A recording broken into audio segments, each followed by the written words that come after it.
Alright guys, back again. Kind of cleaned up my upper border here so I can give me another little piece, little drill piece I need, a little bit, cutting bit that I need. I cleaned it up for good, for right now, until I can clean it up for good. I'm actually back to say that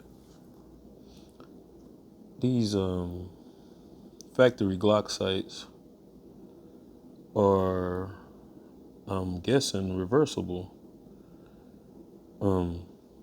There's a little notch, it's like a little dot right there, but as you can see, it's the Glock sight. I blacked them out and I guess it didn't wiped off, but all I did was reverse them and it gives me a black matte finish on it, you know. But I didn't know if anybody else had picked up on that, or if anybody else has ever tried. If you are sick of